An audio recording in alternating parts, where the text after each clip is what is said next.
Yes, you read the title correctly. In this video I'm going to make a new setup for my messers, also known as stressors. I actually have neglected this species of mine a lot, and to be honest, I have good reason.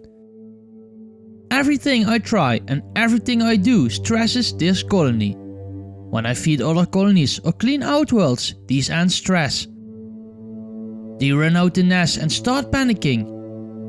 The setup isn't great, so let's make a new one this episode.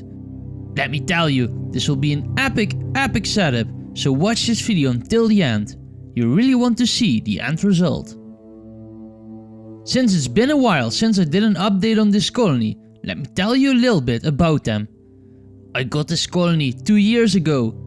They were housed in an ant home from AntKit. The colony grew, but not in huge numbers. Even in this setup, the colony stressed a lot. The queen often left the test tube and ran around.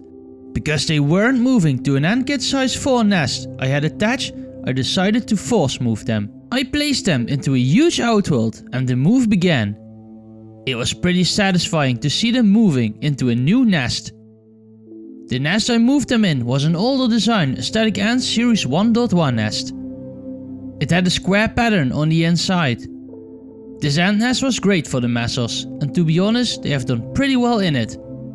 Except for the stressing part, because that's where we are now. The ants are on the ant desk, and I like their setup. Only they stress too much. So, we need to find them a new spot. As you can see, I kept these ants in the light and made them get used to it. You will see why I have done this later. You might wonder, is it bad for this colony to stress sometimes? Well, yes. The queen's lifespan will drastically reduce.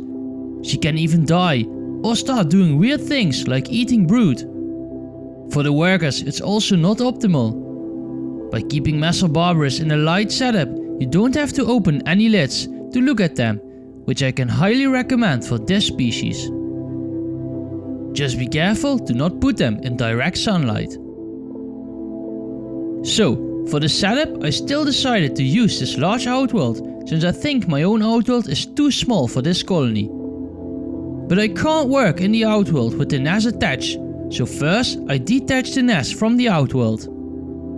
This actually went pretty well and not that many ants escaped.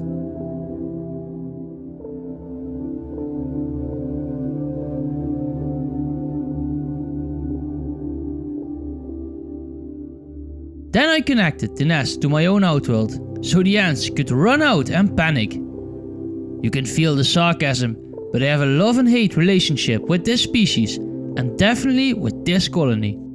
Finally, I could take a closer look at the colony, and I fell in love with them once more. As you can see, it's fully black because so many ants are stacked.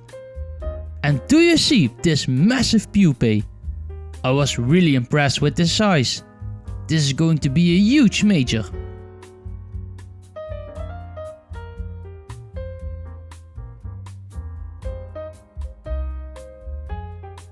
A day later, all the ants moved into the tubing.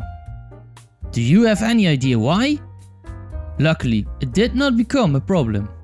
We now have a blank outworld to work with.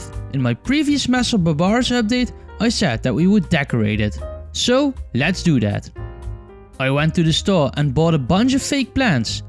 Yeah, they look insanely fake, but using real plants is not something I want to do, since then I have to water them and the ants would start digging in the soil. I decided to use the same soil. I really like this volcanic rock, so I put in a little more mixed with fine sand. The ants move a lot of soil, so it won't stay in the same place for much longer. I got rid of the mountain, since I kinda dislike the look of it. But I do want to have some printed stuff in there.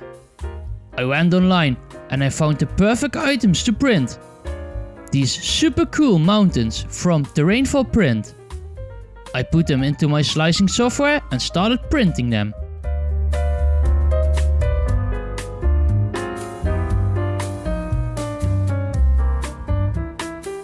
Printing went great on my Prusa MKI3, and as you can see, the result is great. I really love the look of these printed rocks.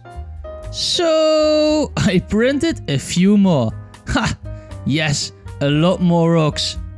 I think this can be used to decorate the Outworld.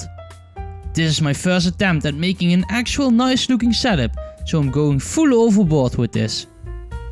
I misjudged the size of the Outworld a little and printed way too many rocks. You can never have enough, right? So, here's a little time lapse of me trying to make a decent looking setup. I started with a sort of hardscape, getting a feel for the terrain and seeing what would look best.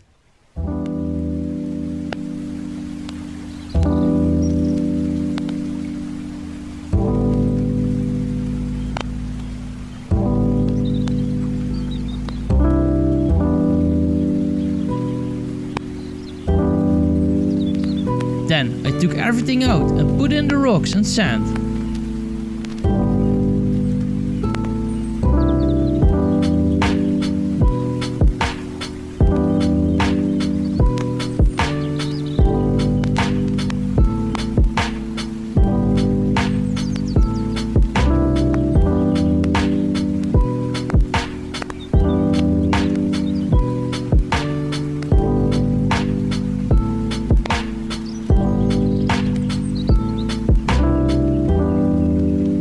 After that, the fake plants.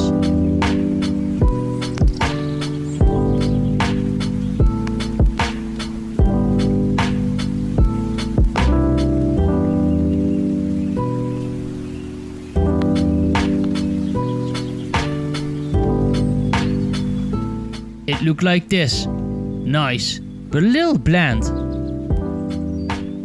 I made a quick trip to the forest and got some small sticks and debris. With this added, the Outworld is done. Doesn't it look sick? I'm really proud of this layout and design. I'm definitely gonna make a few changes here and there, but this is looking very promising. Before I connect this setup back to the ants, I'm going to put PTFE all over the top. The reason is that I want to use this setup without a lid.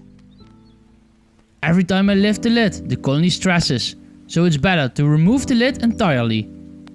Messer is bad at climbing, so I think I'll be fine. I'm more worried about insects from the outside getting in, but it should be alright. So, now for the placement of the setup.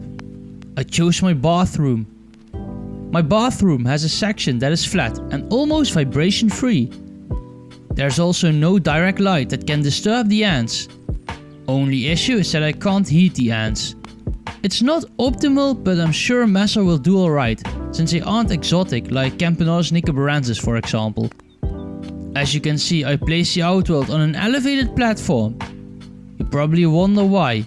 Well, I'm going to show you in the next video where I move my Messer barbarus ants into a new nest. A nest you haven't yet seen before on the Aesthetic Ants channel. I reconnected the ants to the Outworld so they could go and explore their new home. You can now enjoy some final shots of the ants feeding and exploring. Thank you for watching this video and I will see you next week for part 2. Bye.